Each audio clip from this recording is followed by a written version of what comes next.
Lectura de la primera carta del apóstol San Pablo a los Corintios.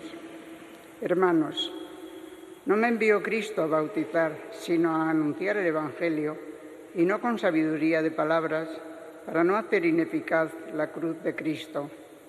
Pues el mensaje de la cruz es necedad para los que se pierden, pero para los que se salvan, para nosotros, es fuerza de Dios. Pues está escrito: destruiré la sabiduría de los sabios, frustraré la sagacidad de los sagaces. ¿Dónde está el sabio? ¿Dónde está el docto? ¿Dónde está el sofista de este tiempo? ¿No ha convertido Dios en necedad la sabiduría del mundo? Y puesto que en la sabiduría de Dios el mundo no conoció a Dios por el camino de la sabiduría, quiso Dios valerse de la necedad de la predicación para salvar a los que creen. Pues los judíos exigen signos, los griegos buscan sabiduría, pero nosotros predicamos a Cristo crucificado. Escándalo para los judíos, necedad para los gentiles, pero para los llamados, judíos o griegos, un Cristo que es fuerza de Dios y sabiduría de Dios. Pues lo necio de Dios es más sabio que los hombres, y lo débil de Dios es más fuerte que los hombres. Palabra de Dios. Y alabamos, Señor. La misericordia del Señor llena la tierra. La misericordia del Señor llena la tierra. Aclamad justos al Señor, que merece la alabanza de los buenos. Dad gracias al Señor con la cítara, tocad en su honor el arpa de 10 cuerdas. La misericordia del Señor llena la tierra. La palabra del Señor es sincera y todas sus acciones son leales. Él ama la justicia y el derecho, y su misericordia llena la tierra. La misericordia del Señor llena la tierra. El Señor deshace los planes de las naciones, frustra los proyectos de los pueblos, pero el plan del Señor subsiste por siempre, los proyectos de su corazón de edad en edad. La misericordia del Señor llena la tierra. Aleluya, aleluya, aleluya. Estad despiertos en todo tiempo, pidiendo manteneros en pie ante el Hijo del Hombre. Aleluya, aleluya, aleluya, aleluya, aleluya. aleluya.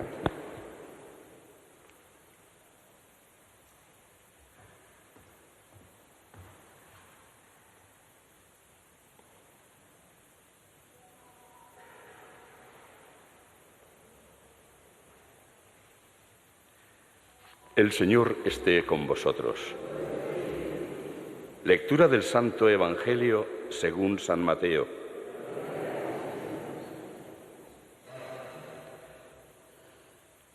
En aquel tiempo dijo Jesús a sus discípulos esta parábola. El reino de los cielos se parece a 10 vírgenes que tomaron sus lámparas y salieron al encuentro del esposo. 5 de ellas eran necias y 5 eran prudentes. Las necias, al tomar las lámparas, no se proveyeron de aceite. En cambio, las prudentes se llevaron alcuzas de aceite con las lámparas. El esposo tardaba, les entró sueño a todas y se durmieron. A medianoche se oyó una voz: «¡Que llega el esposo! ¡Salid a su encuentro!». Entonces se despertaron todas aquellas vírgenes y se pusieron a preparar sus lámparas. Y las necias dijeron a las prudentes: «Dadnos de vuestro aceite, que se nos apagan las lámparas». Pero las prudentes contestaron: «Por si acaso no hay bastante para vosotras y nosotras, mejor es que vayáis a la tienda y os lo compréis». Mientras iban a comprarlo, llegó el esposo, y las que estaban preparadas entraron con él al banquete de bodas, y se cerró la puerta. Más tarde llegaron también las otras vírgenes, diciendo: «Señor, Señor, ábrenos». Pero él respondió: «En verdad os digo que no os conozco. Por tanto, velad, porque no sabéis el día ni la hora».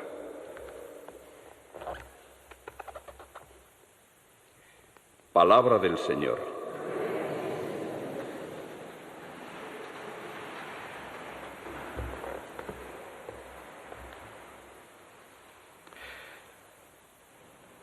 No sabemos el día ni la hora, y eso lo tenemos bastante claro todos.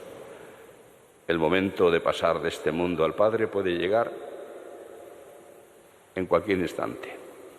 Hoy mismo, mañana, dentro de una semana, dentro de un mes, un año, 2 años, ¿quién sabe? ¿Quién sabe? Todos tenemos experiencia de haber conocido a personas que, cuando menos lo esperaban, les toca partir de esta vida. Una vez asentada esa verdad que no podemos olvidar, Jesús quiere que, para que podamos entrar en el descanso que Él nos ha conseguido con su redención, estemos listos para cuando llegue ese momento.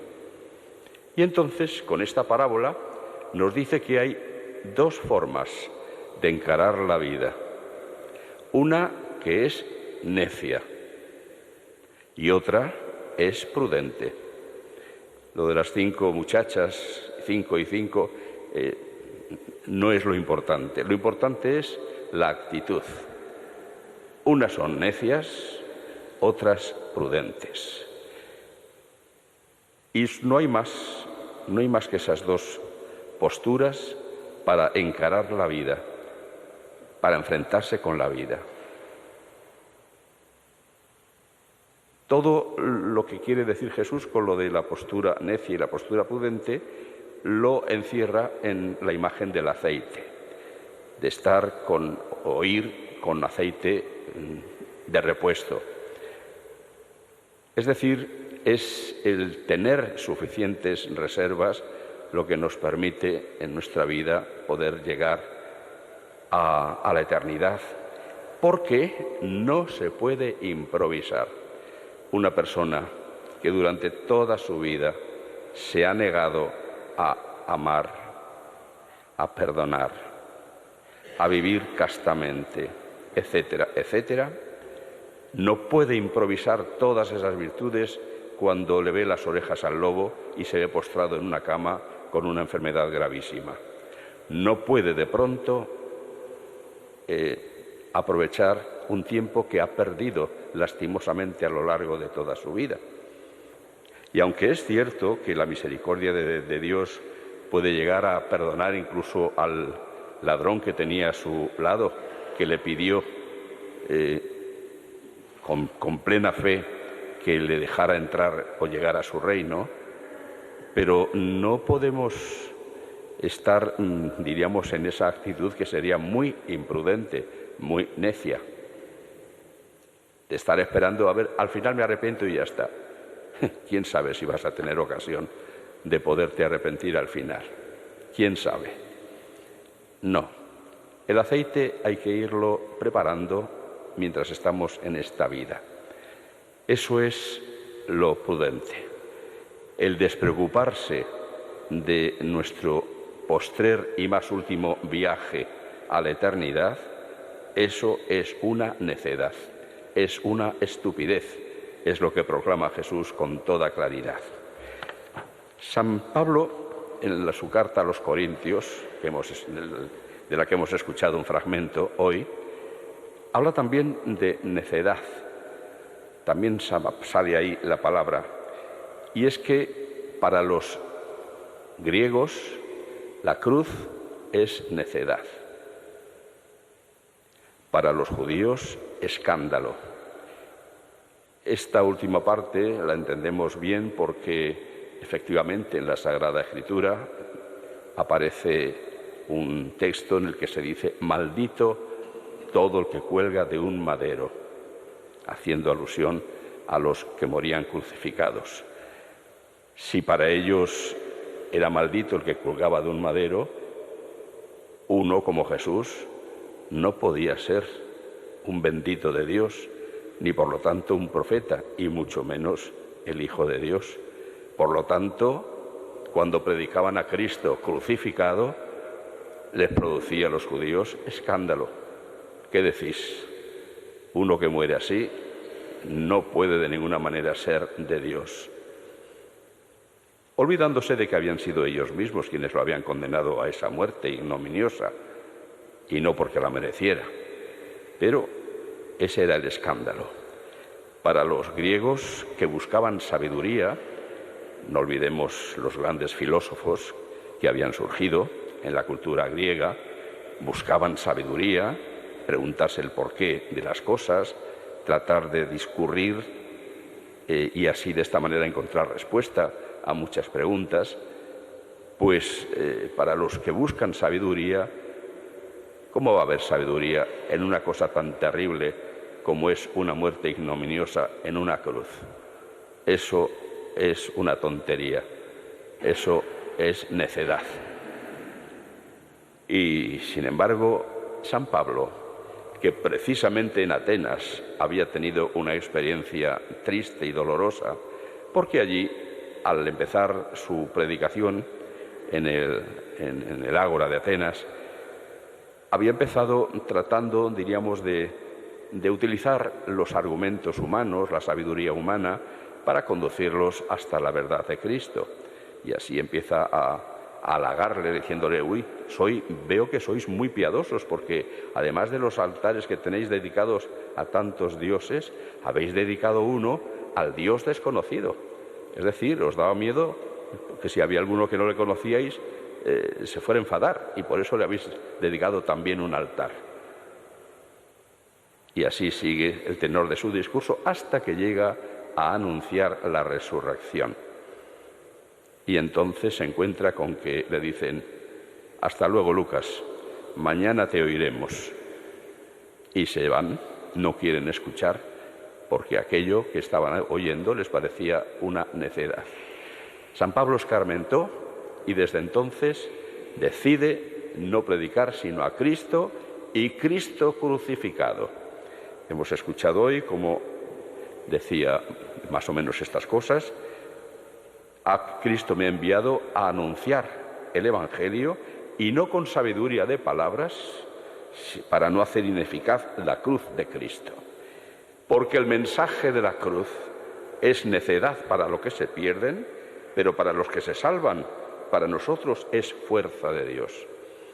Y ahí pone el acento en algo muy importante: el mensaje de la cruz, naturalmente complementado con la resurrección. Nunca podemos perder de vista la resurrección detrás de la cruz, ni la cruz como camino a la resurrección.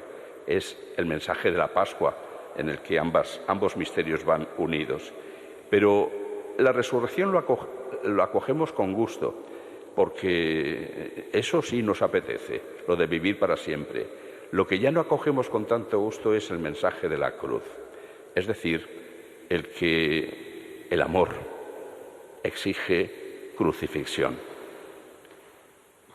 Es decir, que nosotros también, si queremos seguir a Cristo, tenemos que cargar con la cruz de cada día, porque eso es lo que procuramos, escurrir el hombro. No queremos cruz de ninguna clase. No queremos, por lo tanto, renuncias, sacrificios, nada que nos incomode, nos moleste o suponga una molestia. No queremos nada de eso. Todo comodidad, todo placer, todo gusto para los sentidos. Eso nos puede alejar totalmente del auténtico Cristo, que es Cristo crucificado. Y eso no podemos olvidarlo. Dios ha convertido, sigue diciendo San Pablo, en necedad la sabiduría de este mundo. Y termina haciendo una comparación, porque lo necio de Dios es más sabio que los hombres, y lo débil de Dios más fuerte que los hombres. Y eso suponiendo que en Dios pudiera haber algo necio o algo débil, que no lo hay. Pero aún así sería muchísimo más sabio y muchísimo más fuerte la necedad o la debilidad pretendidas de Dios. Sencillamente porque Dios es Dios. Sencillamente. Y eso significa que lo sabe todo, lo conoce todo y que por lo tanto a Él no se le oculta nada. Dios sabe muy bien lo que es importante.